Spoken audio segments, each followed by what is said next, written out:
If you played sports growing up, there's a question you've probably thought about at some point, even if you never said it out loud. Was it actually worth it? Not emotionally or nostalgically, but practically.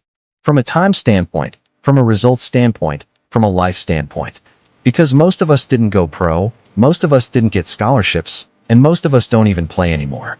So what did all those hours really give us in the long run? This isn't about disrespecting sports or pretending the gym is some perfect alternative. It's about honesty. About asking whether the path we were put on was the most efficient one for who we eventually became. Sports gave a lot of us movement when we needed it. They kept us active, kept us busy, kept us tired. And when you're young, that matters. Movement is better than none. Structure is better than chaos. Being part of something is better than being isolated. For a lot of kids, sports weren't just a hobby, they were direction. They were discipline. They were the difference between focus and drifting. That shouldn't be dismissed. But there's an important distinction that doesn't get talked about enough. Sports are not designed to build the best body possible. They're designed to win games. That difference changes everything. Modern sports science makes this very clear. Playing a sport is performance. Training is preparation. They are not the same thing, even though they often get treated as if they are. Most young athletes spend the majority of their time performing instead of developing. Sports emphasize specific movements, specific muscles, and specific patterns over and over again.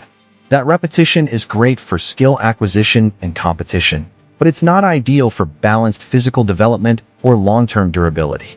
That's why even professional athletes don't rely on their sport alone. They lift weights. They train movement patterns their sport neglects. They condition intentionally. They recover deliberately. They know that the sport itself isn't enough to keep their bodies strong and healthy. If the people at the highest level don't rely solely on playing to develop their bodies, it's worth questioning why the rest of us assumed that was enough. The gym, when stripped of ego and trends, is an efficiency tool. It allows targeted development, progressive overload, controlled movement, and individualized recovery. It allows you to strengthen weaknesses instead of constantly reinforcing the same patterns. And it does all of that in far less time.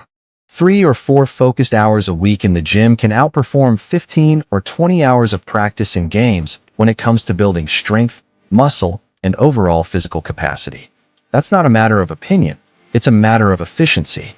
Time is the real cost that most people don't want to confront. Practices, games, travel, meetings, conditioning, waiting around, all of it adds up. 15 to 20 hours a week for years. When you step back and look at that honestly, the question isn't whether effort was wasted, it's whether that effort was allocated in the best possible way. Most people don't regret working hard. They regret putting massive effort into something that didn't align with who they became later on. Of course, sports weren't just about physical results.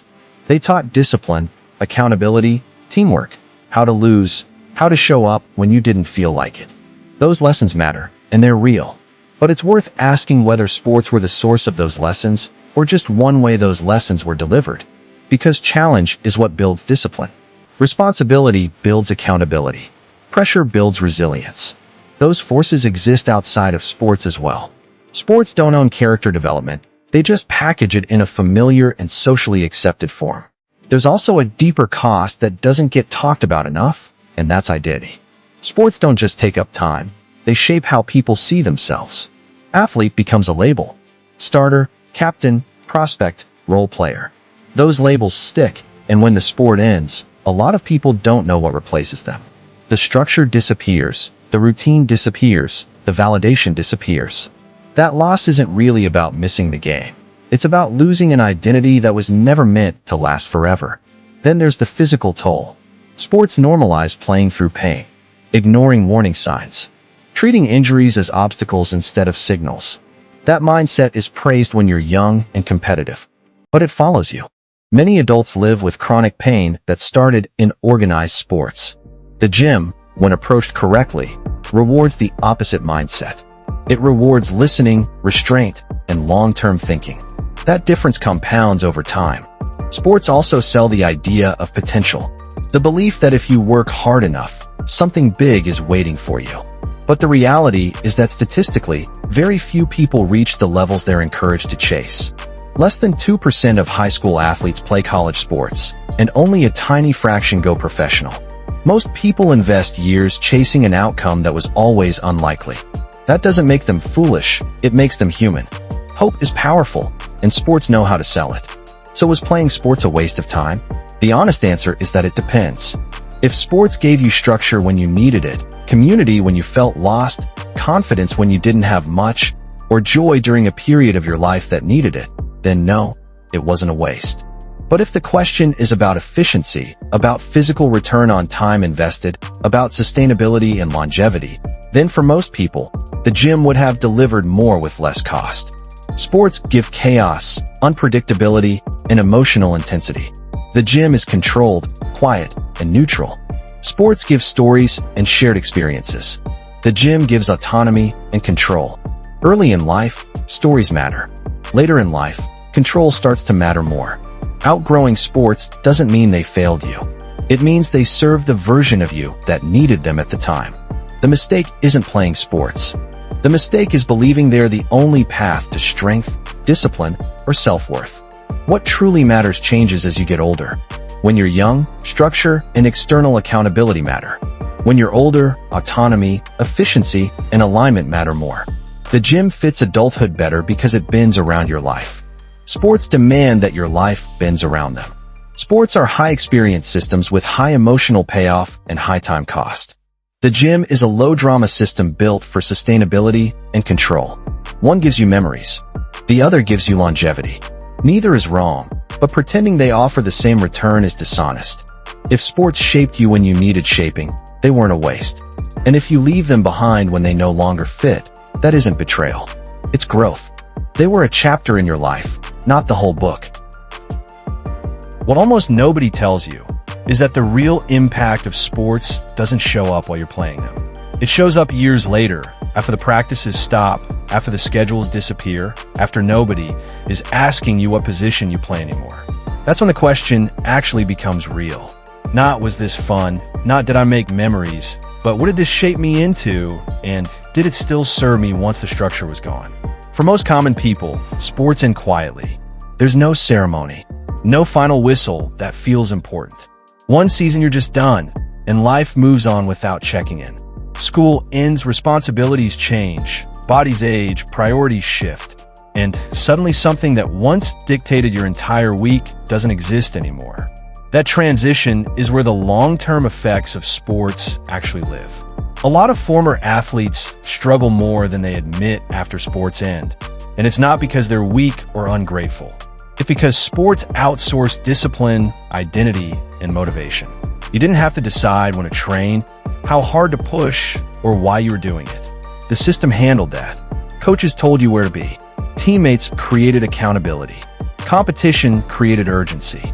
Once that scaffolding disappears, many people realize they never learned how to generate those things internally. That's why you see a common pattern. People who were extremely active in sports as kids often become strangely inactive as adults. Not because they hate movement, but because they were conditioned to associate movement with structure, permission, and external purpose.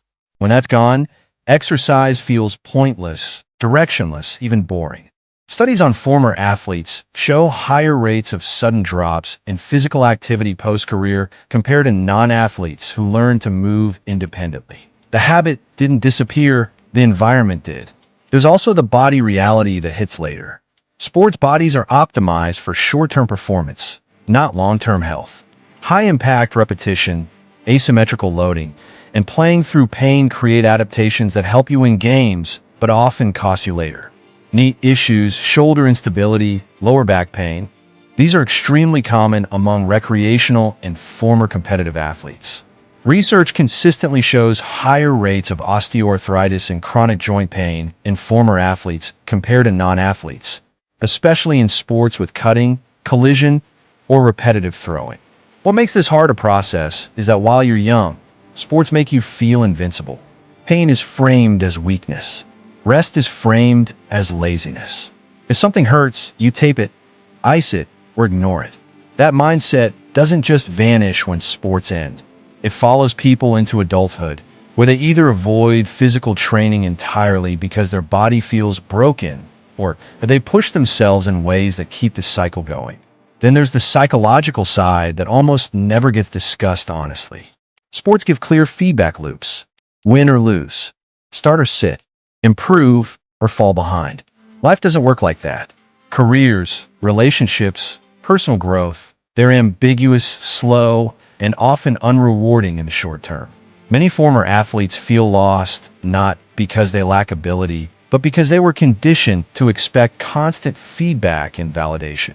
When adulthood doesn't provide it, motivation feels harder to access. This is where the efficiency question really matters. Sports are incredibly inefficient if your goal is long-term physical competence and autonomy. You spend years training for very narrow outcomes under very specific rules. Once those rules are gone, much of what you built no longer transfers cleanly. Strength gained through structured resistance training lasts longer, is easier to maintain, and is more adaptable across decades. That's not opinion. That's backed by longitudinal research on muscle retention, bone density, and metabolic health. Resistance training improves insulin sensitivity, preserves muscle mass with age, strengthens connective tissue, and reduces injury risk across the lifespan. These benefits compound. Sports performance peaks early. Physical resilience peaks later if you train for it intentionally. Most people don't learn this until their 30s or 40s, when they're trying to rebuild something they assumed would last automatically. Another reality for common people is that sports often delay self-knowledge. When your schedule is packed from a young age, you don't spend much time choosing who you want to be. You're reacting, you're complying, you're performing. That can be good early on, but later it can create a strange emptiness. Many former athletes struggle to answer simple questions like what they actually enjoy, how they like to train, or what kind of challenges they want now that nobody is assigning them. That's where the gym, when approached thoughtfully, becomes more than just exercise. It becomes practice for adulthood. You choose when to go. You choose how hard to push. You learn to listen instead of obey. You're forced to confront boredom, inconsistency, and self-doubt without a team or coach to hide behind. That builds a different kind of discipline. Quieter, less dramatic, but more durable. There's also a philosophical shift that happens when people stop viewing their body as a tool for winning and start viewing it as something they have to live in for decades. Longevity changes the metric.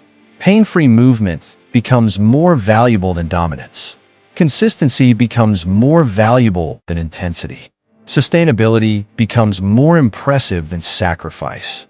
Sports don't teach that well because they aren't designed to. They're designed to extract performance, not preserve systems. For many common people, the healthiest relationship with sports is retrospective. Appreciating what they gave without expecting them to keep giving forever. Recognizing that they were a structured environment that helped you grow during a phase of life when structure was useful. But also recognizing that staying loyal to that identity past its expiration date can hold you back. What often happens after sports is either a void or a reinvention. Some people chase the feeling again. Rec leagues, extreme training, nostalgia-driven intensity. Others shut it all down and become sedentary. The ones who tend to thrive are the ones who reinterpret the lessons instead of reenacting the experience. They take the work ethic, not the schedule. The discipline, not the punishment. The movement, not the damage. The hardest truth is that sports don't prepare you for freedom. They prepare you for compliance within a system. Adulthood requires self-governance. The gym, personal training, or individualized movement practices force that adaptation. You're no longer proving yourself to anyone. You're maintaining something for yourself. So is it worth it for common people? In many cases, yes, but not for the reasons we were told. It wasn't worth it because of trophies or records. It was worth it because it introduced stress early, taught social navigation, and gave structure during a chaotic developmental window. But it stops being worth it when people cling to it as proof of value instead of seeing it as preparation. What happens after sports is where maturity shows up. Whether someone can let go without bitterness. Whether they can move forward without erasing the past. whether they can build a new relationship with their body that's based on respect instead of punishment. Sports are a chapter where effort is visible and rewarded quickly.